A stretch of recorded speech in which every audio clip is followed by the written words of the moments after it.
Hare Krishna. Welcome you all in the class. Bhagavad Gita class में आप सभी का बहुत बहुत स्वागत है। तो भगवद गीता अध्याय नंबर 4 श्लोका नंबर 18 आज हम करेंगे। तो करने से पहले हम 17 कंप्लीट कर लिया था माता जी। 17 हमने किया था, 18 से करना है।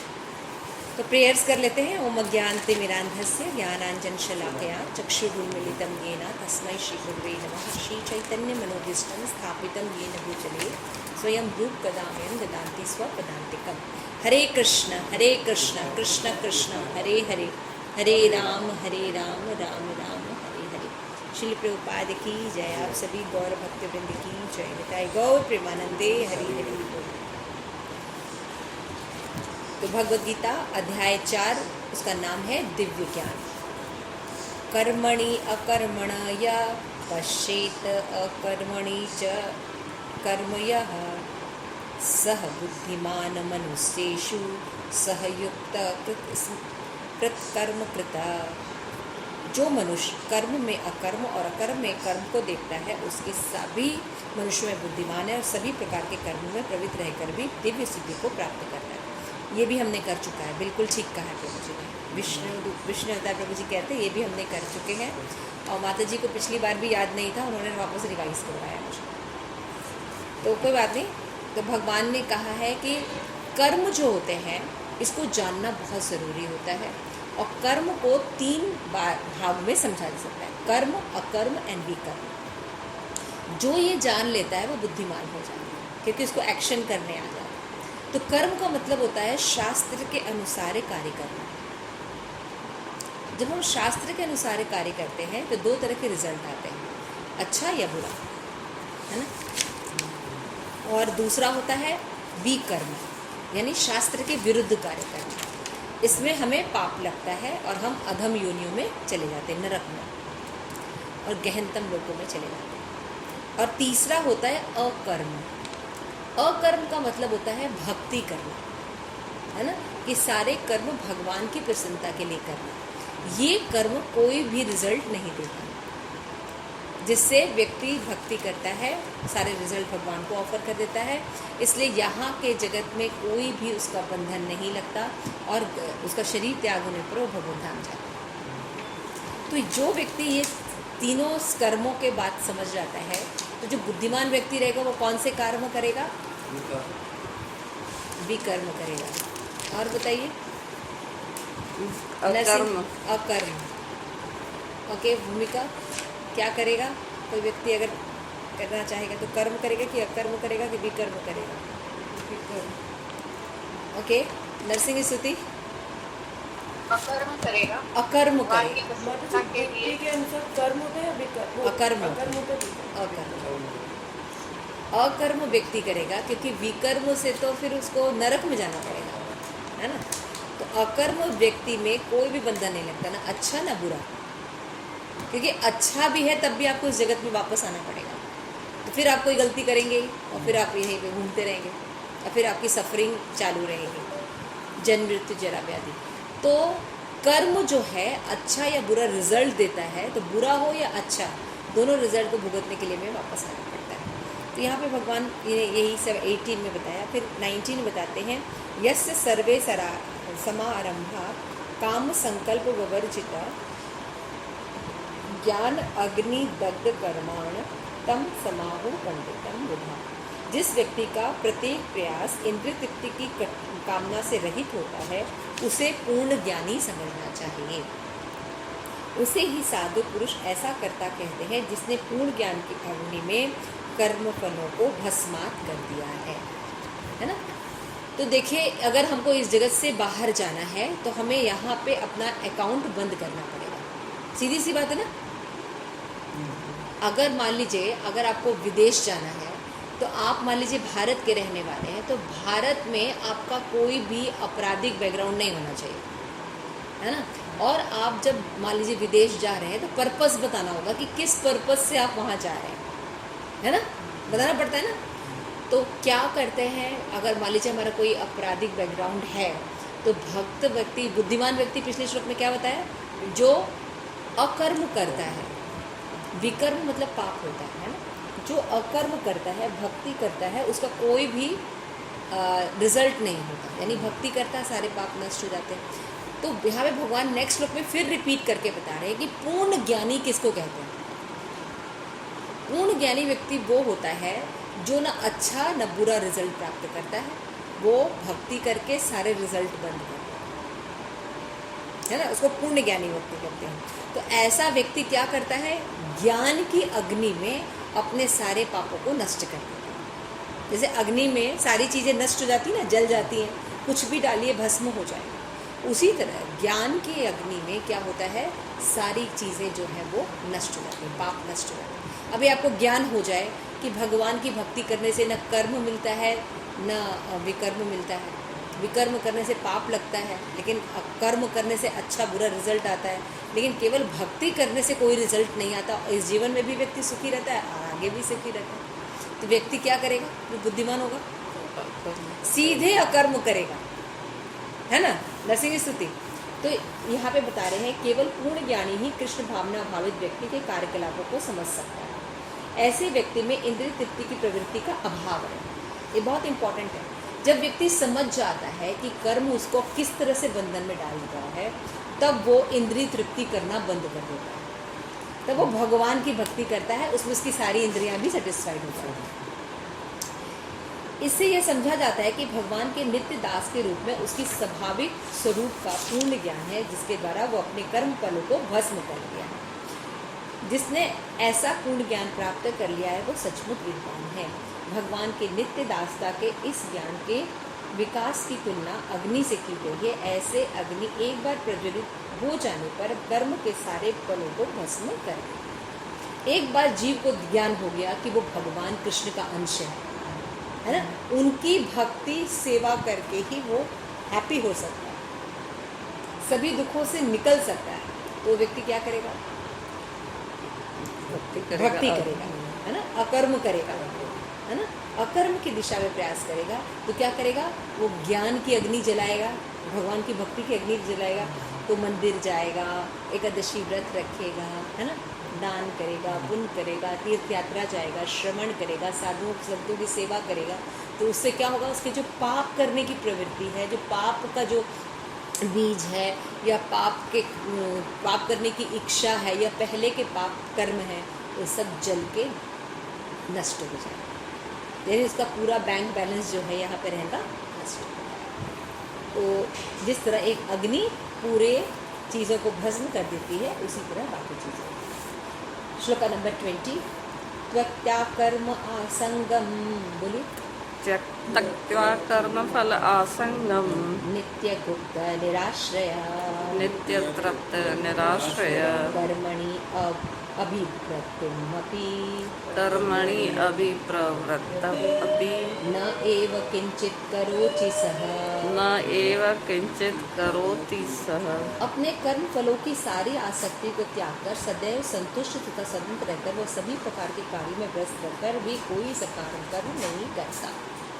तो यहाँ एक रहस्य बता रहे हैं कि जैसा कि शब्द से सूचित होता है कि अकर्म की स्थिति है ना, तो अकर्म का मतलब होता है कोई एक्शन नहीं करना।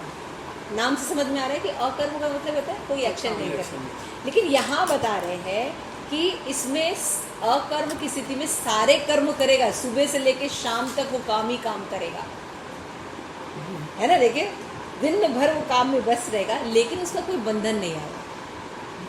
ये कैसे हो सकता है ना। जनरली लोगों को ज्ञान नहीं है ना, लोगों को क्या ज्ञान है, कर्म कांड, है ना, धर्म अर्थ काम मोक्ष के बारे में पता है। तो उसमें क्या होता है कि व्यक्ति कोई भी एक्शन करता है तो उसका रिजल्ट क्या होता है कि अच्छा या बुरा रिजल्ट मिलेगा, या तो बुरा रिजल्ट मिलेगा या तो अच्छा रिजल्ट मिलेगा। लेकिन जब व्यक्ति भक्ति करता है तो सारा दिन काम करता है, ऐसा नहीं कि कर्म नहीं करता, है ना, इनएक्शन नहीं हो जाता, वो सुबह से शाम तक कर्म करता है, लेकिन उसको कोई बंधन नहीं लगता। तो ये उसकी सबसे ज़्यादा ब्यूटी रहती है। कर्म के बंधनों में इस प्रकार की मुक्ति तभी संभव है। तो 4.20 में ये एक्सप्लेन किया जा रहा है कि सभी प्रकार के कार्यों में व्यस्त रहकर भी कोई सकाम कर्म नहीं करता। कर्म के बंधन में इस प्रकार की मुक्ति तभी संभव है जब मनुष्य कृष्ण भावना भावित होकर कार्य कृष्ण के लिए करे। कृष्ण भावना भावित व्यक्ति भगवान के शुद्ध प्रेम वश ही कर्म करता है, फलस्वरूप उसे कर्म फलों के प्रति कोई आकर्षण नहीं रहता, यहाँ तक कि उसे अपने शरीर निर्वाह के प्रति भी कोई आकर्षण नहीं रहता, क्योंकि वह पूर्णतः कृष्ण पर आश्रित होता है। वह न तो किसी वस्तु को प्राप्त करना चाहता है, न अपनी वस्तु की रक्षा चाहता है। वो अपनी पूर्ण सामर्थ्य से अपना कर्तव्य करता है और कृष्ण पर सब कुछ छोड़ देता है। ऐसा अनासक्त व्यक्ति शुभ अशुभ कर्मों से मुक्त होता है। अतः कृष्ण भावनामृत में रहित कोई भी कार्यकर्ता पर बंधन स्वरूप होगा, है ना। और विकर्म का यह असली रूप है, जैसे कि पहले ही बताया जा चुका। तो ये समझ में आ रहा है। यहाँ पे ये बता रहे हैं कि भाई बिना कर्म किए तो मैं एक क्षण भी नहीं रह सकता, है ना। मनुष्य है, शरीर मिला है, जीव है, तो उसको क्या होगा, कर्म तो कुछ न कुछ करना ही पड़ेगा। तो अब कर्म ही बंधन का कारण है, तो इससे निकला कैसे जाए। दिस इज़ वेरी डीपर विषय ना, और इसके विषय में हम किसी भी स्कूल कॉलेज में कोई नॉलेज नहीं लेते, न दिया जाता। इसका नॉलेज हमें अपने आध्यात्मिक ग्रंथों में, भगवद गीता में, श्रीमद् भागवतम में एक्सप्लेन किया गया। क्योंकि कर्म ही बंधन का कारण है, तो कैसे कर्म करते हुए भी हम बंधन रहित ना हो। इस एक आर्ट है ना, आर्ट ऑफ लिविंग, है ना। तो वो आर्ट ऑफ रविशंकर का आर्ट ऑफ लिविंग नहीं, लेकिन यहाँ पे भगवद गीता में आर्ट ऑफ लिविंग बताया गया। तो आर्ट ऑफ लिविंग क्या है कि हम एक्शन करते हैं, लेकिन सारे एक्शन भगवान की प्रसन्नता के, भगवान के इंद्रियों की तुष्टि के लिए, कृष्ण के इंद्रिय तुष्टि के लिए करते हैं, तो हमारी इंद्रियां भी तुष्ट हो जाती है। तो कर्म करते हुए भी बंधन नहीं लगता, क्योंकि फल हम किसको ऑफर कर रहे हैं, कृष्ण को। तो फल ऑफर करने का मतलब ये है कि भगवान ने जैसी जीवन शैली बताई है वैसे जीवन शैली रखना। समझ में आ रहा है। भक्ति का मतलब क्या होता है। भक्ति का मतलब होता है अपने मेंटल स्पेकुलेशन से नहीं काम करना, या समाज में ऐसा प्रचलित है, या मेरे मदर फादर ऐसा कहते हैं, ऐसे काम नहीं करना, बल्कि शास्त्र में जो भगवान ने कर्म करने को कहा है वैसे करना। जैसे भगवद गीता में भगवान ने कहा है आगे चैप्टर में, पत्रम पुष्पम फलम तोयम यो में भक्त्या प्रयच्छति। भाई मुझे ये चीज़ें भक्ति के साथ ऑफर करो। तो क्या हो गया, भगवान ने ऐसा कहा है तो ऐसा करना है ना। भगवान ने कहा अन्ना भवती भूतानि, सभी जीव अन्न पर आश्रित है ना। और अन्न किस पर आश्रित है, वर्षा। और वर्षा कैसे होती है, यज्ञ करने से। यज्ञ का पता, यज्ञ कैसे करेंगे, जब हम अपने नियत कर्तव्य को करेंगे, प्रिस्क्राइब ड्यूटी जो बताएगी वो करेंगे, तो वो यज्ञ होगा। और जब हम नियत कर्तव्य करेंगे तो अन्न उत्पन्न होगा। तो ये साइकिल जो है वो चलता रहेगा, है ना। समझ गए ना। तो नियत कर्तव्य हमें पता होने चाहिए ना। तो नियत कर्तव्य यदि भगवान के अनुसार हम डिसाइड करते हैं तो वो भक्ति हो गई, उसका एक्शन भी होगा। हम सुबह से शाम तक सारे कार्य भी करेंगे, भगवान की भी तुष्टि होगी, साथ में हमारा भी पालन होगा, देश का भी पालन होगा, राष्ट्र का भी पालन होगा, सबका पालन भी बहुत सुंदर ढंग से होगा। सी द ब्यूटी ऑफ भक्ति। और हम अगर अपनी इंद्रिय तृप्ति करते हैं, अपने अनुसार कार्य करते हैं, तो हम न तो अपने आप को ठीक से सेटिस्फाइड कर पाते हैं, बल्कि और ज़्यादा सफरिंग अपने ऊपर ले लेते हैं। अंडरस्टूड। तो देखिए ब्यूटी है। तो जो बुद्धिमान व्यक्ति होता है वो गीता पढ़ता है और भगवान के अकॉर्डिंग करता है। ठीक है। एनी क्वेश्चन अभी इसमें से किसी को कोई डाउट। जैसे माता जी इसमें लिखा है कि सारे कर्म, अभी आपने बताया कि भगवान को ध्यान में रख के करना। जैसे कि समझो कि किसी की मैंने हेल्प की, यस, पैसों से, धन से। हाँ हाँ। तो अगर मैंने की तो वो एक कर्म बन गया। जैसे मान लीजिए कोई व्यक्ति बहुत भूखा है, या हमारे फैमिली मेंबर में किसी को पैसे की ज़रूरत है, हाँ। तो हमने कहा कि हाँ ठीक है भाई, मेरी फैमिली मेंबर है, हमारा फैमिली मेंबर है, या ये व्यक्ति भूखा है, तो हम उसको खाना दे देते हैं। तो बहुत अच्छी बात है, अच्छी बात है कि आपने उनको खाना दिया। लेकिन खाना बनाते समय, करते समय जो आपके कर्मा है वो उसको सारे मिलने वाले हैं। तो एक तो ऑलरेडी उसका कर्म बैलेंस चल रहा होगा, है ना, ऊपर से आपके भी बैलेंस आ गए, तो पता नहीं उसको लाभ कितना हुआ, उसकी भूख थोड़ी देर के लिए मिटेगी लेकिन ज़िंदगी भर के लिए उसकी भूख नहीं मिटेगी, क्योंकि शरीर लेवल पर आप उसको संतुष्ट करने की कोशिश कर रहे हैं, और हम शरीर नहीं है, हम आत्मा। आत्मा कैसे संतुष्ट होता है? आत्मा प्रसाद से संतुष्ट होता है। तो आप भूखा है लेकिन अगर भगवत प्रसाद दे दीजिए, आपने भी उसको दोबारा उसको उसी, देखिए एक ही व्यक्ति है, उसको तुष्ट करने के तरीके अलग हैं। एक व्यक्ति को हम खाना दे रहे हैं जो कि भगवान का प्रसाद नहीं है, तो वो केवल उसके शरीर को तुष्ट करेगा और उसका लॉन्ग लाइफ में भी कोई वो मदद नहीं कर रहा है, और ऊपर से कर्म बंधन भी लगने वाला है। मान लीजिए आप अन्न दान नहीं देके, मान लीजिए उसको कुछ रुपया दान देते हैं, वो वहाँ जाके वो शराब पीता है या किसी गन खरीद के किसी का मर्डर करता है, तो उसमें हिस्सेदारी आपकी भी लगने वाली है। और वही चीज़ अगर भगवान को ऑफर करके आप दे देते हैं, लक्ष्मी ये सोचते हैं कि नारायण की है, भगवान को ऑफर करके हरे कृष्णा बोलकर उसको दे देते हैं, तो क्या हो गया? वो भगवत प्रसाद हो गया उसके लिए, भगवान की तरफ। अरे आपने अपना अहंकार निकाल दिया कि मैं दे रहा हूँ, तो यहाँ पे कर्म बंधन नहीं लगेगा।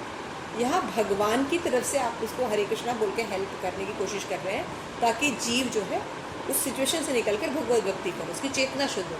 प्रसाद खाने से चेतना शुद्ध होती है, आत्मा की कॉन्शियसनेस चेंज होती है ना। प्रसाद खाने से खाली शरीर का पोषण नहीं होता है, आत्मा भी नरिश्ड होती है प्रसाद खाने से। तो आपने जब हेल्प किया तो किस कॉन्शियसनेस से हेल्प किया, ये डिपेंड है। अगर अपने इंद्रिय तृप्ति की ख्वाहिश है, मैंने इसको हेल्प किया, तो मैं की भावना आपकी बनी रहेगी। तो जब मैं की भावना रहेगी तो बंधन रहेगा, क्योंकि आप कर कुछ नहीं सकते है ना। एक्चुअल में हम कर कुछ नहीं सकते, करते सब कुछ भगवान है ना। तो बीच में जब हम फुदकते हैं हमने किया तो क्या होता है? कर्म बंधन लगता है ना। लेकिन जब जीव को सही रियलाइजेशन रहती है तो वो जानता है कि सब कुछ भगवान का है, तो भगवान की तरफ से उसको हेल्प करता है, प्रसाद देता है उसको, तो वो व्यक्ति भी बंधन में नहीं लगता और आप भी बंधन में नहीं लगते। तो आपने कर्म भी किया, देखिए ब्यूटी देखिए, क्योंकि हम जीव है ना, आसपास की चीज़ें हमें इफ़ेक्ट करती हैं, है ना। आसपास की चीज़ें हमें इफ़ेक्ट करती हैं। तो अगर कोई व्यक्ति दुखी है तो हमको भी, अगर आप अच्छे हृदय के तो आपको दुख होगा, आप सोचेंगे कि उस व्यक्ति का दुख ना हो, आप ऐसे दूर करने की कोशिश करेंगे उसको। तो लेकिन मैं की भावना से करने पर बंधन लगता है, क्योंकि आप न तो दुख क्रिएट कर सकते हैं न दूर कर सकते हैं। वेल विशर कृष्णा है। भगवद गीता के 5.29 में भगवान ने बोला है, अगर कोई ये 3 बातें समझ जाए तब वो क्या हो जाएगा, उसको शांति मिल जाएगी। भोक्तारम यज्ञतपसारम, सर्वलोक महेश्वरम, सुहृदय सर्वभूतवान, ज्ञात्वा माम शांति मृत्यु। कृष्ण सर्वश्रेष्ठ इंजॉयर है, भोक्ता। हम सोचते नहीं हम इंजॉयर हैं, आप इंजॉय करके देख लीजिए। आप किसी चीज़ को इंजॉय नहीं कर सकते, फ्रस्ट्रेट हो जाते हैं, दुखी हो जाते हैं, आपको इंजॉय करना ही नहीं आता, है ना। आप कितना खा सकते हैं? मान लीजिए अगर ये है पामनी माता जी, है ना, गुलाब जामुन तो पसंद ही है आपको, कितने गुलाब जामुन खा सकते हैं? 2 मान लीजिए 20, मान लीजिए 20 गुलाब जामुन हमने दे दिया, लेकिन 20 के अबव कर दिया तो क्या हो जाएगी? उल्टी हो जाएगी, आप बीमार पड़ जाएंगी, दस्त लग जाएगा, ऐसा होगा ना। लेकिन भगवान कितना खा सकते हैं गोवर्धन के रूप में? अभी बाल्टियाँ खाली हो जाएंगी, लेकिन भगवान का कुछ नहीं होगा, और डकार भी नहीं आएगी उनको, और ना उनको डिहाइड्रेशन होगा। तो भोक्ता कौन है? कृष्ण भोक्ता है, ही नो। हाँ, हम लोग अगर फ्लावर कोई अच्छा खुशबू, गुलाब का फ्लावर है, उसको तोड़े, उसकी खुशबू हम लेंगे तो पूरा फूल ही नष्ट कर देंगे, है ना। लेकिन भगवान ने भंवरे के रूप में कैसा बनाया है? वो फूल से रस लेता है ना, लेकिन फूल नष्ट होता है नहीं, बल्कि वो रस जब ले लेता है तो उसमें और रस भर जाता है, और वो एज इट इज़ बना रहता है। See the science. और वो फूल नष्ट होता है नहीं। तो भगवान भोग सकते, भोगता है इतना। और सर्वलोक महेश्वर, भगवान सभी जगह के मास्टर है, सभी प्लैनेटरी के मास्टर, मालिक भगवान है। मालिक का मतलब क्या होता है? He can create, he can maintain, he can destroy. अब हमको बताइए, ठीक है, मान लीजिए साइंटिस्ट है या जो भी डॉक्टर है, इंजीनियर है, वो ये आपको बताएंगे ये चीज़ ऐसे बनी है, लेकिन कोई चीज़ बना सकते हैं, मेंटेन कर सकते हैं, डिस्ट्रॉय कर सकता है? कुछ नहीं कर सकता है ना, कोई कुछ नहीं कर सकता। लेकिन भगवान क्रिएट कर सकते हैं, मेंटेन कर सकते हैं और डिस्ट्रॉय कर सकते हैं। तो कौन हुआ मास्टर? है ना। अब जैसे हमारा है, हम लोग में ओल्ड एज है, बीमारी है, कोई होना चाहता है, लेकिन हम कंट्रोल कर सकते हैं कि नहीं, हम छोटे बच्चे ही बने रहे हमें कोई बीमारी ना हो, है ना। लेकिन नहीं, ऐसा नहीं कर सकते। तो हम काहे के मास्टर, है ना, हम काहे के मास्टर? भगवान कुछ भी कर सकते हैं। फिर आता है थर्ड पॉइंट, वेल विशर। भगवान कहते हैं मैं सबका वेल विशर हूँ, है ना। हम लोग सोचते हैं कि हम उसका वेल विशर, जैसे आपने कहा ना कि हम किसी की मदद करना चाहते हैं। अगर हम मदद करना चाहते हैं तो बंधनों में लगने वाले हैं, लेकिन भगवान जब किसी की मदद करते हैं तो बंधनों में नहीं लगते। जैसे हम देख रहे हैं कोई चल नहीं पा रहा है, ठीक है, और काफ़ी लॉन्ग डिस्टेंस से पैदल चलता चला रहा है and he is not even able to walk, and वो मुझसे आके पूछता है कि बेटा वो जगह कितनी और दूर है। मुझे दिख रहा है वो जगह 2 किलोमीटर और दूर है, वो इंसान 2 कदम चलने लायक नहीं है और उनके पैर में इतना लग रही है। तो मैं पैसे नहीं देती किसी को, बट वहाँ मैं बाउंड हो गई, मुझसे नहीं देखा जा रहा था, तो मैंने उनको रिक्शा करा दिया था। मैंने उनसे पहले बोला कि बाबा रिक्शा करके चले जाओ, बोलते बेटा रिक्शे के लिए भी पैसे नहीं हैं। तो मैंने फिर उनको सड़क पार कराई, रिक्शा कराया, रिक्शे वाले से बोला मैं वहाँ उतार देना। तो मैं पैसे से नहीं करना चाह रही थी, बट स्टिल करना पड़ा क्योंकि मुझे वो नहीं देखा। पैसे से क्यों नहीं करना चाह रही थी? मतलब जी आप बोलते हैं ना, आपकी थोड़ी है, पैसे आप कॉन्शियसनेस सही रखो ना। लक्ष्मी नारायण की धन है, तो इसकी हेल्प ठाकुर जी एक्चुअली कर रहे हैं, मैं माध्यम बनी हूँ, then it's is right. But उससे बंधन नहीं लगेगा। नहीं, लक्ष्मी नारायण की है ना। जैसे जब आपने कहा कि आप यही काम अगर उससे करते, आप अगर आप अपने मैंने किया, मैंने किया, मैंने किया, जैसे आप ये सोचे कि मैंने किया, उसका हेल्प किया ना। फिल्मों में दिखाते हैं ना, एक किसी के साथ भला करते हैं, उसका ट्वीट डालते हैं फेसबुक पर, है ना, इतने लोगों को खाना किया है, कुत्ते को खाना खिलाया, इसको किया, वो किया, तो वो सब डालते हैं वीडियो बना बना के फेसबुक पर, है ना। तो वो क्या है? वो हेल्प है? वो हेल्प नहीं है। खुद बनना चाहते हैं ना। कोरोना में इतने लोगों ने प्रसाद बांटा, है ना, कितना ट्वीट आया। मेन मार्केट है माता जी, हजारों लोग होते हैं, लेकिन पर्टिकुलर उस इंसान ने मुझे से आके क्यों कहा? मीन्स भगवान चाहते हैं कि मैं मतलब हेल्प करूं उनकी। तो करुणा जीव का स्वभाव है और भगवान का एक गुण है। भगवान चाहते हैं कि ये गुण आपके अंदर भी आए, लेकिन करुणा जो है वो सोल की होनी चाहिए, शरीर के लेवल पर नहीं होनी चाहिए। शरीर की जो करुणा होती है वो बंधन का कारण होती है, लेकिन सोल लेवल पर अगर आप किसी को हेल्प करते हैं तो वो भी रियल हेल्प होती है उस व्यक्ति की, और आपको भी बंधन नहीं लगता। इट इज़ द ब्यूटी ना। बुद्धिमान कौन हुआ? ऐसे इसलिए तो बोल रहे बुद्धिमान कौन है? जो कर्म करते हुए भी कर्म के बंधनों में ना लगे। यही बात यहाँ पे बताई जा रही है। इस तो कृष्ण भावना भावित व्यक्ति जो है भगवान से प्रेम करता है, इसलिए वो उनके लिए सारे कर्म करना चाहता है ना। उसको ये लॉजिक बिल्कुल क्लियर है कि मैं उनका हूँ, इसलिए जब मैं उनकी सेवा करूँगा या भगवान से जुड़ के रहूँगा तभी मैं प्रसन्न रह सकता हूँ। जैसे हाथ जब शरीर से जुड़ के रहेगा तो इसको बोलने की ज़रूरत नहीं, अपने आप इसको पोषण मिलता रहेगा। लेकिन अगर ये हाथ कट के शरीर से अलग हो जाए कि मैं इंडिपेंडेंट अपना सब कुछ करने वाला हूँ, तो क्या होगा?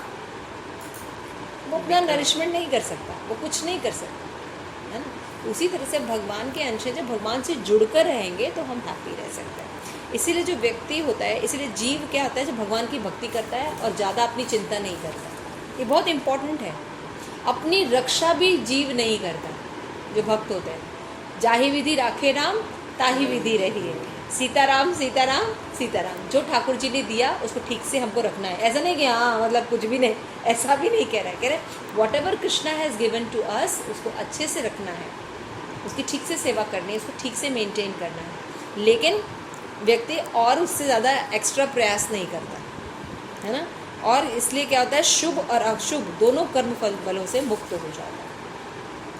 और अकर्म मतलब निष्काम कर्म का लक्षण है। अकर्म का मतलब कहता है कर्म करते हैं लेकिन उसमें कोई इच्छा नहीं रखनी, फल की इच्छा नहीं रखनी। तो ये जो होता है कृष्ण भावना भावित कर्म होता है। तो 21 हम श्लोका पढ़ते हैं। निराशीयत चित आत्मा निराशी यच्चित आत्मा त्यक्त्वा सर्व परिग्रह त्यक्त सर्व परिग्रह शारीरम केवल कर्म शारीरं केवलं कर्म कुर्वं न आपनोति किल्बिषम्। कुर्वनं न आपनोति किल्बिषम्। ऐसे ज्ञानी पुरुष पूर्व रूप से संयमित मन बुद्धि से कार्य करते हैं। अब कैसे व्यक्ति? जो भक्ति करते हैं, जो अकर्म करते हैं। वो ऐसे नहीं कि बस भावावेश में आके कर्म करते, नहीं, भगवान सब है, भाव में नहीं करते हैं। वो भाव और ज्ञान दोनों को साथ साथ लेके चलते हैं। देखिए भगवत गीता में बताया है 3rd चैप्टर में भगवान ने कि यदि आप भाव को लेके चलते, बहुत भावुक हैं आप, भाव के साथ भक्ति करते लेकिन ज़्यादा ज्ञान नहीं लेते हैं, भगवत गीता भागवतम साधु संग नहीं करते, तो भाव ज़्यादा दिन तक नहीं रहता।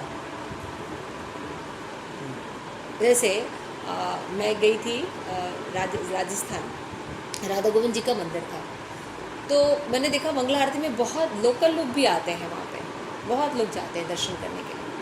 तो जब सारा प्रोग्राम वगैरह ख़त्म हो गया तो हम ऐसे ही मार्केट में जा रहे थे, तो एक दो मार्केट में गए, कुछ सामान ले रहे थे, तो उनसे बात कर रहे थे, तो गोविंद जी के बारे में बता रहे थे कि हम लोग, मैं पहले बहुत जाता था गोविंद जी का, और पूरा आरती गाता था, वो चालीसा पढ़ता था, फिर ऐसा कुछ हुआ मेरी ज़िंदगी में, फिर मैंने सब छोड़ दिया, अब मैं नहीं जाता हूँ, है ना। तो भाव जो है ज्ञान नहीं रहने पर ज़्यादा नहीं चलेगा, समझ ना रहे। लेकिन अगर ज्ञान है और भाव नहीं है, उल्टा, व्यक्ति को ज्ञान बहुत है, मैं भगवान का अंश हूँ, मैं ये हूँ, ये श्लोक का यहाँ लिखा, जैसे मैं अभी आप लोग को पढ़ के बता रही हूँ सब चीज़, लेकिन भगवान के प्रति भाव नहीं है, इमोशंस नहीं है, तो व्यक्ति शुष्क हो जाएगा।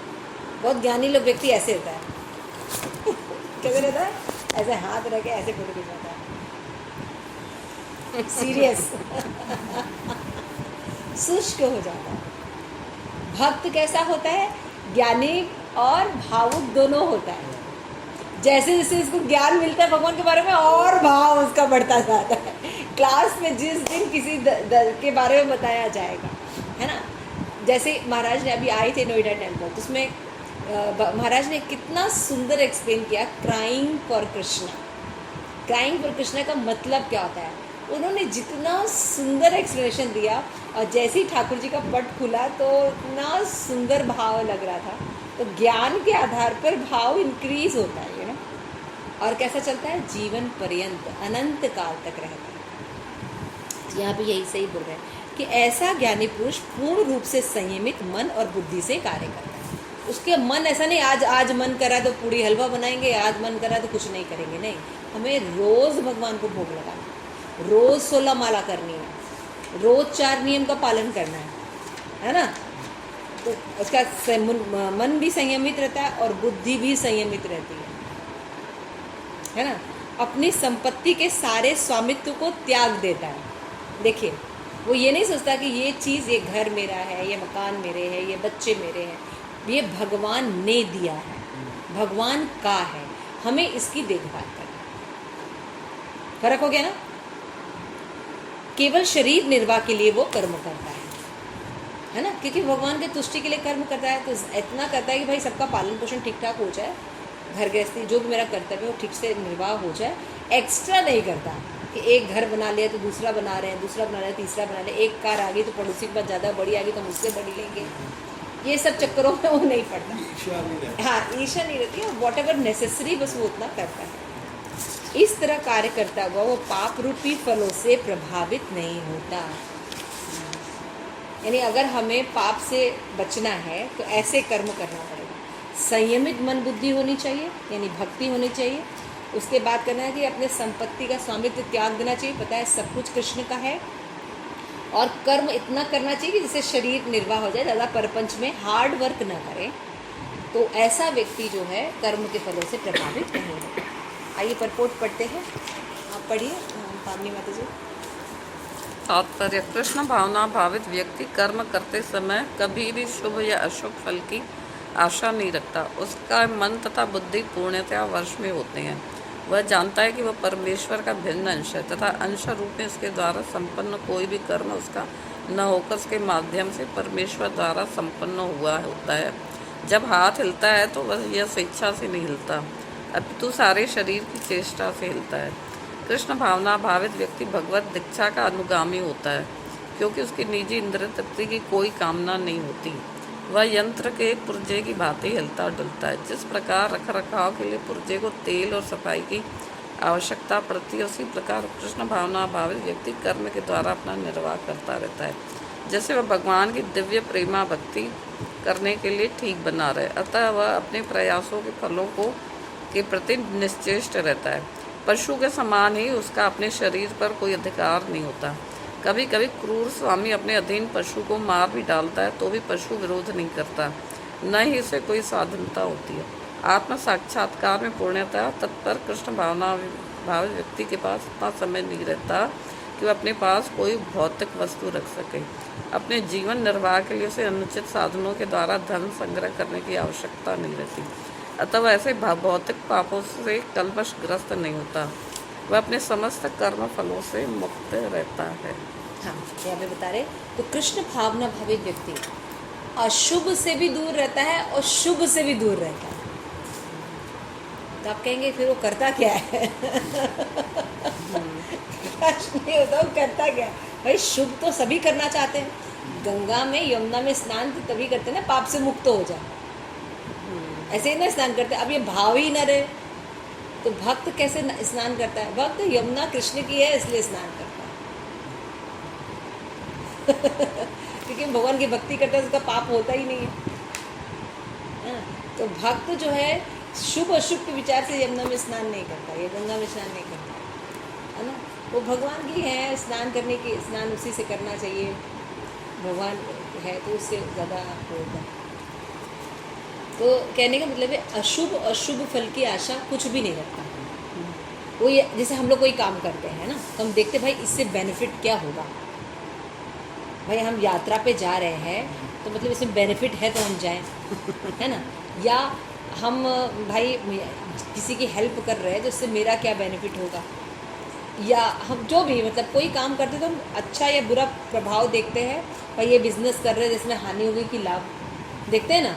लेकिन भक्त जो है जब भगवत भक्ति करता है या कोई भी एक्शन करता है तो वो शुभ अशुभ फल नहीं देखता। वो ये देखता है कि भैया ये रिकमेंड किया गया है, ऐसे करना है, मैं ऐसे करना है ना।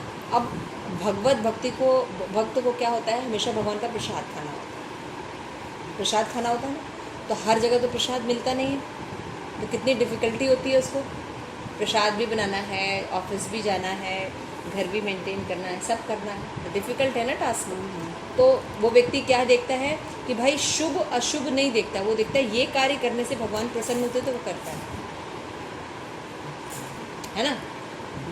मान लीजिए जैसे कि अभी अक्षय तृतीया के एक दिन पहले गुरु महाराज आए, तो हम कहें नहीं अक्षय तृतीया वाले दिन गुरु महाराज आते तब हम उनको प्रसाद पर बुलाएं, क्योंकि अक्षय तृतीया बहुत शुभ दिन है। लेकिन भक्त ऐसा नहीं सोचता।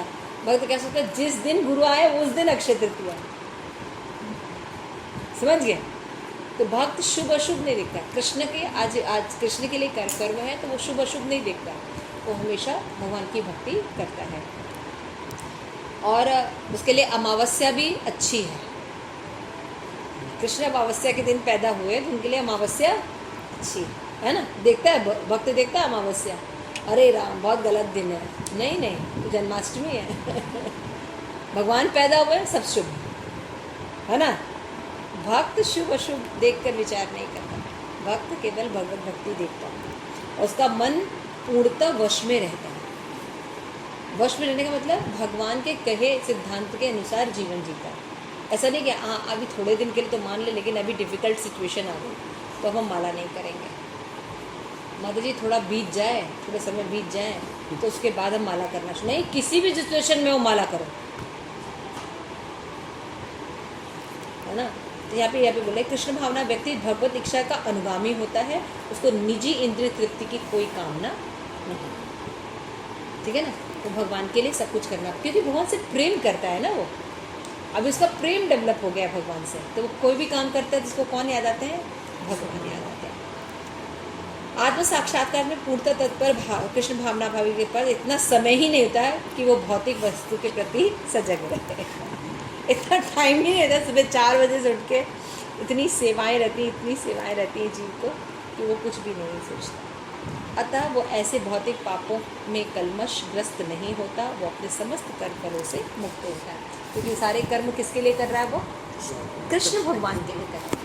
तो इन श्लोकों में जो आज हमने थोड़ा देखने की कोशिश की, 18 से लेके 21 तक हमने देखा, उसमें जनरली एक ही बात कही गई है कि यदि कर्म करेंगे तो भी बंधन लगेगा, विकर्म करेंगे तो भी बंधन लगेगा, क्योंकि तो विकर्म का तो रिजल्ट ही उल्टा रहेगा।